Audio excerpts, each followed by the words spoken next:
प्यारे दर्शकों में फिर आपके साथ रमा जोशी, ज्योतिषी, रेकी हीलर, वास्तु कंसल्टेंट, अंक शास्त्री और ऑरा रीडर। ओम नमः शिवाय, हर हर महादेव। आज मैं आप लोगों के लिए बहुत फ़ायदे की चीज़ लेकर के आई हूँ। जब भी आप लोग प्रॉब्लम में होते हो तो आप लोग क्या करते हैं, उपाय पूछते हैं, ग्रहों के उपाय करते हैं।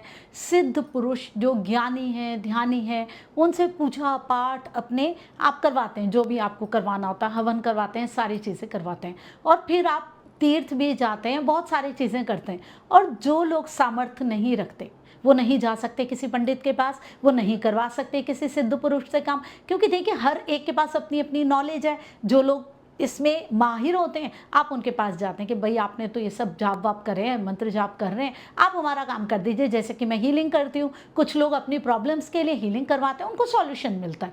तो जो लोग ये चीज़ें नहीं जानते हैं, उनके पास कोई सिद्धि नहीं है, कोई वो चीज़ नहीं जानते कि वो पूजा पाठ कर सकें, कहीं उन लोगों को ये लग रहा है कि वो उस लेवल के भी नहीं है कि वो इन चीज़ों को समझ सकें और कर सकें। अब वो अपनी प्रॉब्लम्स के लिए क्या करें।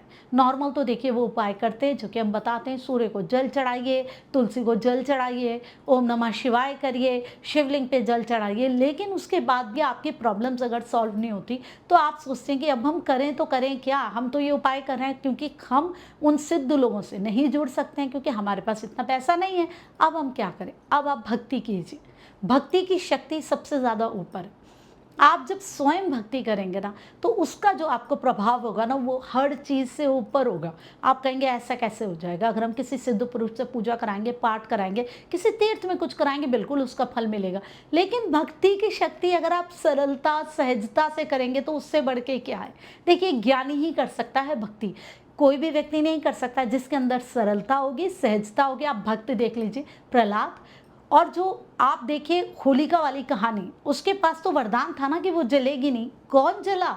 भक्त नहीं जला और होलिका जल गई। क्यों? क्योंकि वो भक्त की शक्ति थी, वो सबसे बड़ी शक्ति थी, क्योंकि उनके पास ज्ञान था। ज्ञानी व्यक्ति ही सरल सहज हो सकता है, एकदम सरल सहज थे और वो पूरी तरीके से ईश्वर की भक्ति में लीन थे। तो देखिए बच गए। अब तुलसीदास जी के पास क्या था? भक्ति ही तो थी राम की, उसी ने ही उन्हें इतना बड़ा बना दिया। जबकि तुलसीदास जी का जब जन्म हुआ तब भी उनके माँ बाप ने भी उन्हें अपने आप से दूर कर दिया था कि हमारे लिए ठीक नहीं है। लेकिन राम की भक्ति ने उन्हें आज तक पूजनीय बना दिया।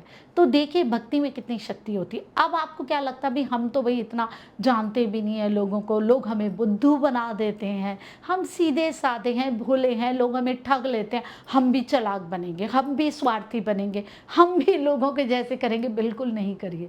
देखिए एक सरल सहज और सच्चे व्यक्ति में जो ताकत होती है ना, वही भक्ति कर सकता है। और ज्ञानी व्यक्ति ही सरल और सहज हो सकता है। मतलब आप ज्ञानी हैं, आप अज्ञानी नहीं है। शिक्षा अलग होती है, एजुकेशन अलग होती है, बड़ी बड़ी डिग्रियां लेना एक अलग बात है, लेकिन अपने अंदर ज्ञान रखना, हर एक से हर बात में बहस नहीं करना, चीज़ों को समझना, लोगों को समझना, ऊर्जाओं को समझना, ईश्वर को समझना, उसके आशीर्वाद को समझना, एक अलग बात है। आप रविदास की कहानी तो जानते हैं ना, कि वो मोची थे और वो मोची का जो उनका पानी है, उसमें ही उन्हें गंगा मैया ने दर्शन दे दिए। उन्होंने बोला मन चंगा तो कटौती में गंगा। वो जो पानी जिसमें रखते हैं ना मोची, अपना वो जूते को वो करने के लिए, उसमें लगाने के लिए, वो होती है कटौती। उसमें ही उन्हें गंगा मैया के दर्शन हो गए। तो भक्ति से बढ़कर कुछ भी नहीं है। सरलता सहजता आपकी चाहिए। आप बिल्कुल बाकियों की तरह नहीं बनिए कि आप दूसरों की तरह बिल्कुल ऐसा कर लें कि आप भी चालाक बन के, स्वार्थी बन के लोगों को ठगने लगे। लेकिन ऐसा नहीं बनिए कि लोग आपको ठग लें। खुद को थोड़ा इंटेलिजेंट बिल्कुल बनाइए, स्मार्ट बनाइए, समझदार बनाइए, ज्ञानी बनाइए। लोग आपको ना ठग के जाएं, लेकिन आप वो चीज़ें जो लोगों का छल है, कपट है, प्रपंच है, वो आप मत सीखिए। अगर आपने सीख लिया फिर आप भक्ति नहीं कर पाएंगे। और एक चीज़ याद रखिए, अगर आप अपने जीवन में प्राप्त करने के लिए बहुत सारी चीज़ें भक्ति कर रहे हैं तो वो भक्ति नहीं हुई, वो तो लालच हुआ, उससे कुछ नहीं मिलने वाला। भक्ति होती है जब आपको ईश्वर से प्रेम होता है। आप कहते हैं मुझे कुछ नहीं चाहिए, मुझे बस तू चाहिए, मैं तेरा नाम जपूं और मुझे उसमें ही सुख मिल रहा है। वो जो एक आत्मिक सुख होता है ना, वो आपको सब कुछ दिला देगा जीवन में। फिर देखिए जो काम आपके नहीं बन रहे थे वो बनेंगे। उससे प्यार करके देखिए ना, उससे एक बारी उस ईश्वर से प्यार करके देखिए, अपने इष्ट से प्यार करके देखिए। और लेकिन आपके अंदर सरलता सहजता होनी चाहिए, भोलापन होना चाहिए। खुद देख लीजिए आप, महादेव इतने सर्वशक्तिमान है, कितने भोले हैं। क्या उनसे ज़्यादा कोई ज्ञानी है? लेकिन ज्ञान के साथ वो भोलापन, सरलता, सहजता चाहिए। अगर वो हमारे अंदर होगी ना, तभी हम भक्ति के उस लेवल में जा सकते हैं। अब देखिए पुरानी पिक्चरें कितनी आती थी ऐसी, एक भक्त होता था, लोग उसको तंग करते थे, फिर सताते थे, फिर भगवान स्वयं आके उसको बचा लेते थे।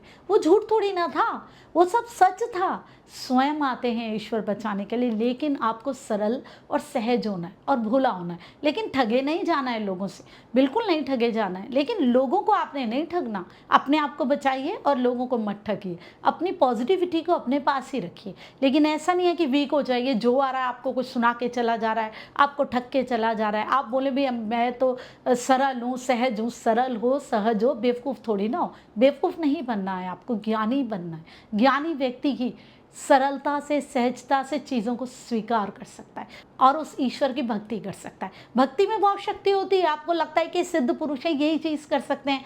भक्त में जितनी शक्ति होती है ना, उतनी शक्ति किसी भी चीज़ में नहीं होती है। सबसे बड़ी होती है, क्योंकि आत्मा की शुद्धता, पवित्रता, सरलता, सहजता उसमें चाहिए होती है। अगर आपके पास कुछ भी नहीं है, अपने इष्ट का नाम जप कीजिए।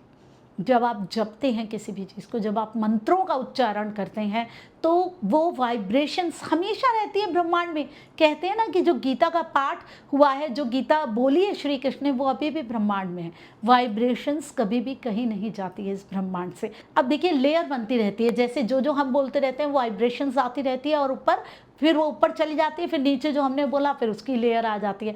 अब वो लेयर तो बहुत ऊपर चली गई है जो कि श्री कृष्ण ने बोला था। अब हमें उन्हीं का ही, जो उनका गीता का पाठ है, हमें करना है, ताकि वो वाइब्रेशंस और फैलें ब्रह्मांड में। हम जितने मंत्रों का जाप करेंगे, हमारे आसपास के जो माहौल है उसमें वाइब्रेशंस फैलेगी और हम अपने इस ब्रह्मांड को उस मंत्रों की ऊर्जा भी तो देंगे, वो भी तो हमें देनी है ना। वो सृष्टि में हमेशा रहेगी, हम रहें या ना रहे, वो वाइब्रेशन हमेशा रहेगी। तो हम उसको पॉजिटिविटी दे रहे हैं ना। क्यों गलत बातें बोलनी, क्यों गलत बातें सोचनी? सोच से भी वाइब्रेशन पैदा होती है, चाहे आप मुँह से ना बोले। आप मन में भी अगर जाप कर रहे हैं, वो भी तो वाइब्रेट हो रही है ना एनर्जीज। वो अगर आप किसी के बारे में मुँह से नहीं बोल रहे, मन में गलत सोच रहे हैं, वो भी गलत है। मत सोचिए, अपनी सरलता, सहजता को बचा के रखिए, अपने भोलेपन को अपने अंदर रखिए, तभी आप जीवन में ऊपर उठ पाएंगे। थोड़ा सा अजीब लगेगा आजकल चालाकी के दौर में ये सब बोलना, लेकिन यही सच है। जीत हमेशा सच्चाई की होती है, भोलेपन की होती है। लेकिन आपने ठगे नहीं जाना है किसी से। आप मंत्रों का जाप कीजिए, अपने इष्ट को ध्यान में रखिए। आपके इष्ट आपको बचाने, आपका साथ देने ज़रूर आएंगे, हमेशा आएंगे। और देखिए अपने इष्ट से कभी भी दूर मत होइए। आपके इष्ट वो होते हैं, इष्ट देवता, जो भी आपको हमेशा सबसे पहले याद आते हैं। जैसे कोई भी कुछ भी, मुझे एकदम से शिव ध्यान आएंगे मैं अगर सपने में भी कुछ मुझे लगे ना, तो मेरे मन से एकदम ही ओम नमः शिवाय, ओम नमः शिवाय शुरू हो जाएगा। और मैं हीलिंग करती हूँ, एकदम से मैं हीलिंग स्टार्ट कर देती हूँ। ये दो चीज़ें मेरे अंदर एकदम से हमेशा ही रहती हैं। तो आपके इष्ट जो भी हैं, वो आपको हमेशा ध्यान रहेंगे। सबसे पहले जो भी आपको महसूस होते हैं, वो आपके इष्ट हैं, उनका ध्यान कीजिए। उनका जो भी जाप है, जो भी उनकी भक्ति में जो भी चीज़ें, उनको बोलिए। वो एनर्जी जब आपको मिलेगी ना, तब आप देखो कि आपकी भक्ति में इतनी शक्ति होगी, जो आप चाहते हैं वो जीवन में होने लगेगा। जो लोग आपसे बच रहे हैं, वो खुद आपके पास आएंगे, आपके काम करेंगे। फिर देखिए आप जीवन में कितने ऊपर उठते हैं और सारी चीज़ें आपको मिलेगी। और एक संतुष्टि जो मिलेगी ना, एक सुख जो मिलेगा, उसका कोई मुकाबला नहीं है। करके देखिए, फिर देखिए कितना अच्छा लगेगा। ओम नमः शिवाय, हर हर महादेव।